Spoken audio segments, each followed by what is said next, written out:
बिस्मिल्लाहिर्रहमानिर्रहीम। अस्सलाम वालेकुम। सैयद याह्या हुसैनी आप तमाम देखने वालों की खिदमत में एक बार फिर हाजिर है। सबसे पहले आप तमाम लोगों की चाहत का, मोहब्बत का, खुलूस का बेहद शुक्रिया जो हमारे साथ कनेक्ट हैं और चैनल को सब्सक्राइब कर रहे हैं। पाकिस्तान टीम ने जनूबी अफ्रीका के खिलाफ आईसीसी टेस्ट चैंपियनशिप 2025-27 के साइकिल में अपना पहला टेस्ट मैच जीत लिया है कदाफी स्टेडियम लाहौर में। और अब टीम की अगली मंजिल जनाब इस्लामाबाद है, जहां जुड़वां शहरों जो पिंडी है वहाँ पर दूसरा टेस्ट मैच पाकिस्तान और जनूबी अफ्रीका की क्रिकेट टीमों के दरमियान खेला जाना है। और आज इस वीडियो में कुछ आपकी बात करेंगे, कुछ आपके जो हमें कमेंट आए हैं उसके ऊपर गुफ्तगू करेंगे। और मामला और सूरत हाल ये है कि बहुत सारे लोगों ने ये बात की है कि पाकिस्तान टीम इस तरह की पिचेस पर अगर पाकिस्तान में खेलेगी तो फिर मुस्तकबिल में जब हम बाहर ट्रैवल करेंगे तो क्या होगा। देखिए, इसका तो एक सिंपल जवाब है और वो सिंपल जवाब यह है कि हर मुल्क अपनी टेरिटरी में अपने होम ग्राउंड और होम एडवांटेज का फ़ायदा लेता है। और अगर हम बात करें, वकार यूनुस जो हैं वो इस सीरीज़ के दौरान रमीज़ राजा और आमिर सुहेल के साथ, शॉन पोलक के साथ कॉम बॉक्स में मौजूद हैं। उन्होंने इन बात को उठाया है और हमारे बहुत सारे फॉर्मर क्रिकेटर्स और क्रिकेट पंडित इस तनाजुर में गुफ्तगू कर रहे हैं कि जनाब जो शाहीन शाह अफरीदी का स्पेल है, और कल जिस तरह कप्तान शान मसूद ने गुफ्तगू की कि शान को आकर आफरीदी ने कहा कि आप मुझे बॉल दीजिए, मैं आउट करके दूंगा। और कल जो नज़ारे हमने देखे, जिस तरह रिवर्स स्विंग कर रहा था और जिस तरह पाकिस्तान टीम के हेड कोच अजहर महमूद बोले तीसरे दिन खेल के अख्ताम पर प्रेस कॉन्फ्रेंस में कि हमने 2 फास्ट बॉलर इसलिए रखे थे कि रिवर्स स्विंग का यहाँ पर एलिमेंट मौजूद था। और जिस तरह कगीसो रबादा ने सेकेंड इनिंग में पाकिस्तान की बॉल किया, 140 प्लस पर उन्होंने बॉल डाला, विकेट उनको एक मिला, लेकिन शानदार बॉलिंग का उन्होंने मुजाहरा किया।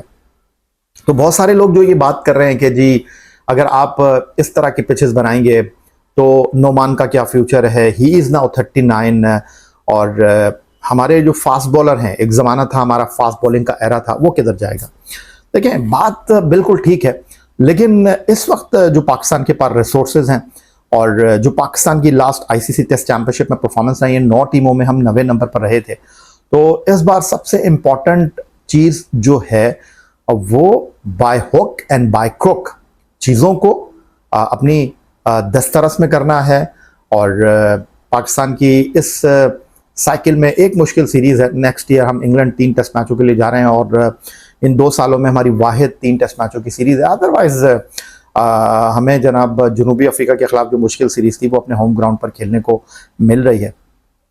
तो आई थिंक मेरा ख्याल है पहली तरजीह यही होनी चाहिए कि हम ये दोनों टेस्ट मैच जीते हैं, आईसीसी टेस्ट चैंपियनशिप के पॉइंट्स टेबल पर अपने आप को साउंड एंड सिक्योर करें।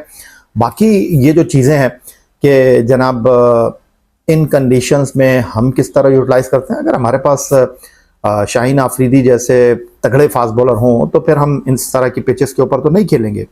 तो आई थिंक सवाल अपनी जगह ठीक है, लेकिन जिस तरह चीज़ों को लेकर चलना है वो फ्यूचर प्लानिंग है। फिलहाल हमें बहुत ज़्यादा आगे सोचने की ज़रूरत नहीं है, हमें फोकस करना चाहिए इस सीरीज़ के ऊपर, इस सीरीज़ की जीत के हवाले से।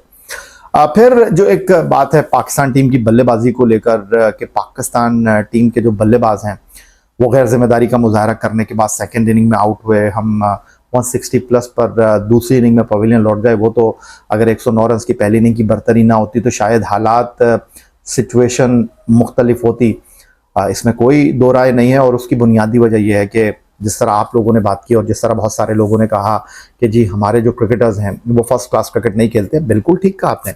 अभी आप कायद-ए-आज़म ट्रॉफी के पहले राउंड की बात कीजिए, जहां इस्लामाबाद के लिए खेलते हुए हमें दिखाई दिए हारिस रऊफ, उसके बाद लाहौर से नसीम शाह खेले। अब आप देखिए, नसीम शाह ने पहली इनिंग में पंजा लगाया, 16 ओवर डाले, पहली इनिंग में 8 ओवर किए हारिस ने, और दोनों ने सेकेंड इनिंग में बॉलिंग ही नहीं की। तो सिर्फ ये कह देना कि जी आइए आप फर्स्ट क्लास क्रिकेट खेल लीजिए, सोच भी होना चाहिए, इंटेंशन भी होनी चाहिए, ये बड़ी इंपॉर्टेंट चीज़ें हैं। और आप दुनिया की टीमों को देखें, ये एक हमारा मसला है कि हमारे जो खिलाड़ी हैं वो T20 लीग्स में ज़्यादा जो है उनका फोकस दिखाई दे रहा है। 4 ओवर की क्रिकेट तक हमारे फास्ट बॉलर महदूद होकर रहे हैं। जब आप लंबी क्रिकेट खेलेंगे, जब आप फर्स्ट क्लास क्रिकेट में जाएंगे, आप जनाब लंबे स्पेल करेंगे, आप लंबी बैटिंग करेंगे, तो फिर सिचुएशन के हिसाब से आप अपने आप को मनवाएंगे। वो कहते हैं ना कि टेस्ट क्रिकेट जो है वो रियल क्रिकेट है, उसमें सेशन बाय सेशन खेल होता है। हमने साउथ अफ्रीका के खिलाफ पहले टेस्ट मैच को देखा, जहां एक सेशन में कुछ सूरत हाल थी, अगले सेशन में कुछ अलग सूरत हाल है। एक अच्छी क्रिकेट देखने को मिली। ये चीजें अपनी जगह मौजूद हैं। अब किसी को आप पकड़ कर तो नहीं लेके जा सकते फर्स्ट क्लास क्रिकेट खेलने के लिए, और ले भी जाएंगे, हासिल वसूल क्या है। अगर वहां पर वो दिल से नहीं खेलेगा, अगर वो पूरी कुव्वत के साथ, तवानाई के साथ वहां अपने आप को सर्व नहीं करेगा, तो फायदा क्या है। ये खिलाड़ी अगर फर्स्ट क्लास क्रिकेट खेलेंगे, फर्स्ट क्लास क्रिकेट में दिल दिखाएंगे, फर्स्ट क्लास क्रिकेट में जान मारेंगे, तो चाहे T20 क्रिकेट खेलें, चाहे T10 लीग खेलें, फायदा इनको ही होना है। आप जितना अपने आप को तैयार करेंगे, और रही जहां तक फिटनेस के हवाले से बात, देखिए विकेट कीपर निगल्स के साथ खेलता है, उसकी ये कह लें कि हाथ की पांचों उंगलियां परफेक्ट हैं, बेहतर हैं, नहीं, कहीं ना कहीं आपको लग ही जाता है बॉल। फास्ट बॉलर के हवाले से भी हम ये कह सकते हैं कि कहीं खिंचाव होता है, कहीं हल्का फुल्का दर्द होता है। वो आप जिम में जाते हैं ना, और जिम में लिखा होता है नो पेन नो गेन, जब तक दर्द नहीं होगा आप हासिल कैसे करेंगे। तो ये पाकिस्तान क्रिकेट के मसाइल हैं, और इनके हवाले से बिल्कुल जो है वो, जो आप लोगों के सवालात हैं, जो आप लोगों की क्वायरीज हैं, बिल्कुल ठीक हैं। आप लोग जिस हवाले से गुफ्तगू कर रहे हैं, बिल्कुल राइट ट्रैक में आप लोग बात कर रहे हैं। लेकिन ये पाकिस्तान क्रिकेट बोर्ड के थिंक टैंक को सोचना होगा, ये पाकिस्तान क्रिकेट बोर्ड में बैठे हुए फैसला साजों को सोचना होगा कि किस तरह उन्होंने चीज़ों को लेकर चलना है। टेस्ट मैच से 2 दिन पहले तो जनाब हमारा पहला राउंड खत्म हुआ है, बल्कि 1 दिन पहले कायद आज़म ट्रॉफी का लॉन्ग टर्म आपको प्लानिंग करनी होगी। जिस तरह हम जा रहे हैं नेक्स्ट ईयर इंग्लैंड में खेलने के लिए, अभी से हमें पता चल गया हमें किस ग्राउंड पर कौन सा टेस्ट मैच खेलना है।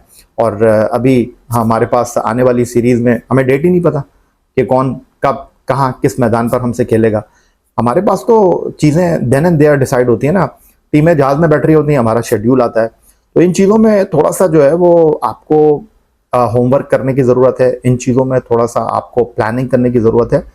अदरवाइज फिर इसी तरह चलती रहेंगी चीज़ें, और हम क्या कह सकते हैं। बाकी रही बात हार जीत की, तो देखिए अभी जो है वो नामीबिया ने साउथ अफ्रीका को हरा दिया, और साउथ अफ्रीका की टीम में कॉन्टन डे कॉक खेल रहे थे। वेस्ट इंडीज़ को शारजा में नेपाल ने पकड़ लिया। देखिए क्रिकेट इतनी ज़्यादा हो रही है कि कोई कहीं भी हार सकता है, और फुटबॉल की तरह क्रिकेट होती जा रही है। बड़ी टीमें छोटी टीमों से हार जाती हैं, बड़ी टीमें जो हैं वो वर्ल्ड कप के लिए क्वालिफाई नहीं करती। ये सारी चीज़ें अपनी जगह हैं, लेकिन बहरहाल टेस्ट क्रिकेट खेलने वाले मुल्कों की तादाद 12 है, और पाकिस्तान बहरहाल एक हकीकत है। और मुझे याद आया, हमारे जो PSL के हेड हैं सलमान नसीर साहब, उन्होंने एक्स अकाउंट पर एक पोस्ट किया कि 2 टियर क्रिकेट, क्योंकि ये भी बात चल रही है 2 टियर क्रिकेट के हवाले से कि जनाब 2 टियर कर देना चाहिए टेस्ट क्रिकेट को। कुछ टीमों को डिवीजन 1 में खिलाना चाहिए, कुछ को डिवीजन 2 में खिलाना चाहिए, जिस तरह इंग्लिश काउंटी में होता है। तो जिस तरह पाकिस्तान ने डिफेंडिंग चैंपियन जनूबी अफ्रीका की टीम को भले से अपने ग्राउंड पर हराया, भले से अपनी कंडीशन में हराया, बहरहाल हराया है।